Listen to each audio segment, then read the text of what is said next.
Hi, Brian James, that Micro Four Thirds guy with you once again. Good to see you on the channel.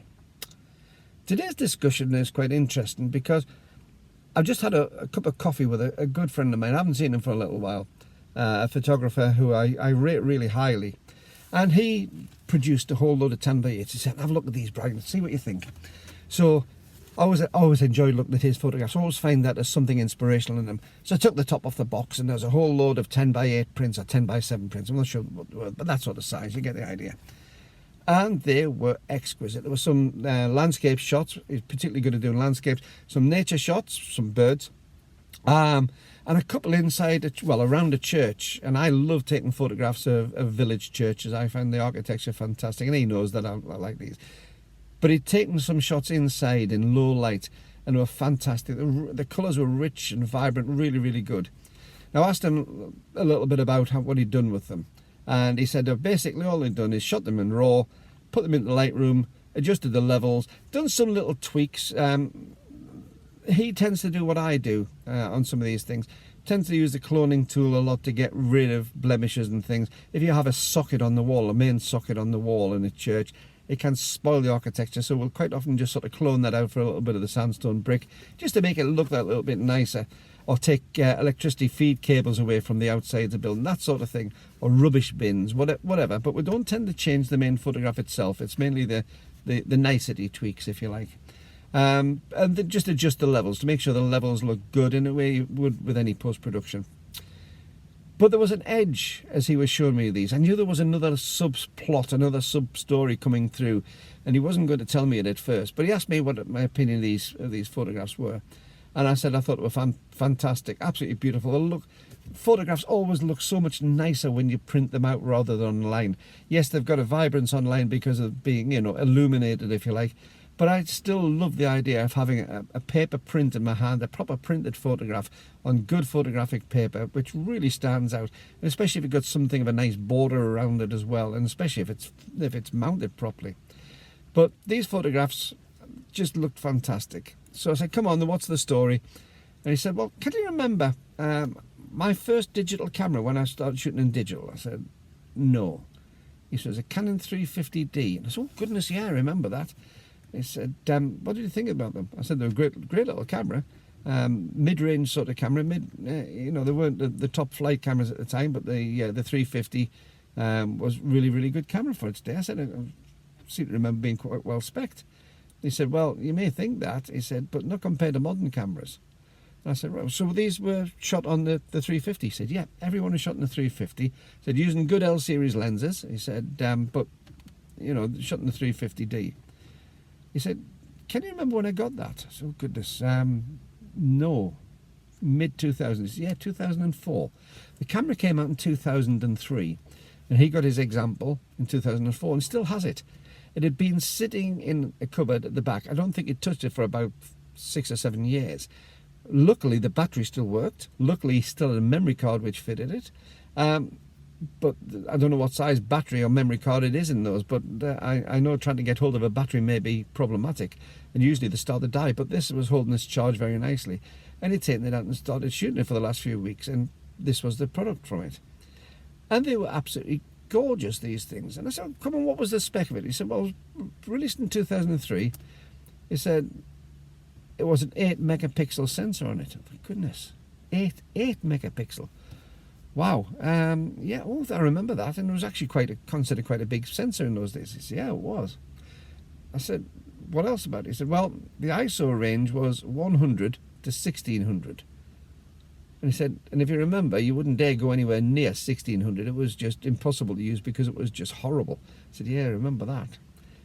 So these photographs were taken on. I said, so what did you use for the lighting in the church? Because some of the shots he had in the church were fabulous. He said, this is natural lighting through the windows.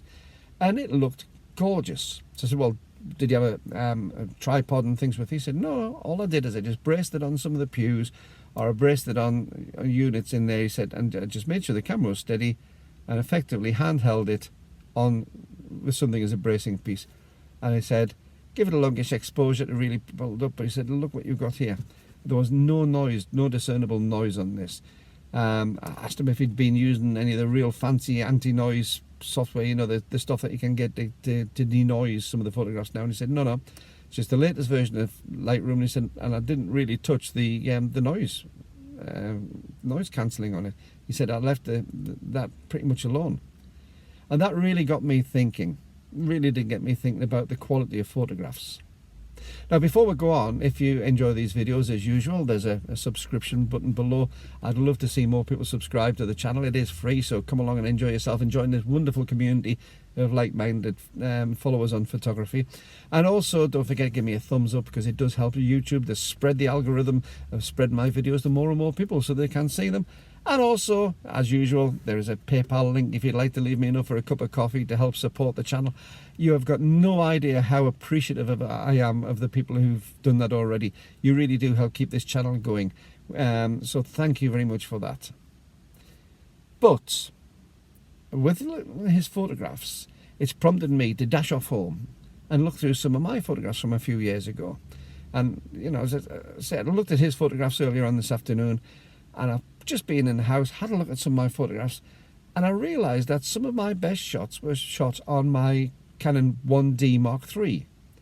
Notice to say 1D Mark III, not the 1DS Mark III. I've owned both, but this was the 1D Mark III, which was only 10 megapixels. Now, I know the camera itself was in a different league to the 350, but we are talking about megapixel count here. It was on an APS-H sensor, a 1 to 3 sensor, so the sensor was slightly better, but it was still only 10 megapixels. And I looked at some of the shots that I've done on it, and I realised that the megapixel count didn't really influence anything for me at all. Again, the specs for noise on that camera, although it was a top-of-the-range camera, it was a silly price camera at the time, weren't particularly high. I can't remember what the maximum ISO on it was, but I never used to shoot anywhere near the maximum ISO, again, because you get noise induced. But some of the photographs that I actually had, I thought were wonderful. I really did look at them, and I thought, you know, these were photographs to be proud of. And I also, at the time, did a lot of printing photographs. I was doing high volume photographs for schools and for cadet units. So I was printing the majority of photographs that I put out. And I love the fact of a printed photograph. There is nothing to me beats a photograph on photographic paper, as I say, not lit from behind on a computer screen. But I managed to get some quite big shots on these, some 40-inch wide shots. And that will make an awful lot of people stand back in repulsion. 40-inch shots from a 10 megapixel sensor, that's ridiculous. You can't do that. But remember, when I'm looking at a printed photograph, I'm not standing 2 or 3 inches away, pixel peeping on things. If I do a big print from a photograph, I usually stand at a reasonable distance away from it. And the bigger the print, the further you can stand away. And when you're standing at the normal distance and you're looking at it from its photographic point of view, and you're looking at it from its photographic quality point of view, and you're looking at the composition, you're looking at how the colours go together, the pixel peeping doesn't really make much of a difference, because you're looking at the image rather than the acute detail. So when you hear people say, well, a 10 megapixel camera, you can't do anything bigger than whatever size, I tend to disagree. In fact, I remember seeing some of the big advertising hoardings and being close up to an advertising hoarding and seeing a whole lot of white space around a little dot of coloured ink. You think, well, how on earth is that going to be a decent image? But by the time you look at it from the road, it looks clean and crisp and proper. So we can do that. And that got me thinking about what the necessity is for some of the cameras that we've got now. Now, don't get me wrong. I'm not saying we can't have big spec cameras. I'm not saying that big spec's wrong. Big specs on cameras are fabulous. You know, they really do make a difference. And there are shots that you can take on modern cameras that you would never have been able to take a few years ago. So they've expanded what you can take. But remember, most people don't take photographs in those extremities. The majority of people take photographs in that centre section, which is well catered for. And to be perfectly honest, if you're spending a couple of grand on, say, the new OM1, or you could be spending £4,000 on some of the R series from Canon, or the Z series. Sorry, I'm English, you see. I don't say Z, it's Z for me. Sorry, Americans. But the Z series from Nikon, not Nikon, because again, I'm English. But some of those cameras are absolutely amazing, and they will give phenomenal results. But are you getting anything better in your mid-range, your normal usage range, than you are on something which is 10 or 15 years old. And I would say that for the 99% of shots, you're probably not. But what it does prompt me to wonder is, do you get the situation where people are buying high-spec cameras to fill in inadequacy in their technical skills themselves, the personal skills on a photograph? It's a little bit like for me, when I go to music. I'm a musician as well. I play guitar, and I have one of my favourite guitars. I've got a Fender Eric Clapton signature model Stratocaster. Fabulous. It's got the lace sensor pickups that Clapton used to use. It's got the top end, the mid-range boost circuitry that Clapton had on his, and it's basically the same guitars Clapton used on stage an awful lot after this signature came out. Phenomenal. When I pick it up, I can try and emulate Clapton. I can play some of his music. I can even try and emulate a style, and it doesn't sound like Clapton. It doesn't matter how the spec of the guitar is, it's not going to sound like Clapton. If Clapton was to come and pick up my Clapton signature model Stratocaster, wow, it would sound just like he plays, and he would get all the tones that he does out of it, and it would play in that sort of style, because he's him. He's got his own skill sets which work. And the spec of the guitar isn't necessarily what's making that sound, it's helping towards it. And I think the same thing can be applied to cameras. Now, as I say, I'm not putting the modern cameras down. I think you need those, and especially if you're doing some of the more extreme sort of photographs. But they get the photographs from this church, for instance. You get these beautiful, rich tones. He was using a camera which most people today would look at the specs and say, well, you can't do low light on that. You can't do it. It just doesn't work. You can't have that happen. Well, he proved that it is. But what do you think?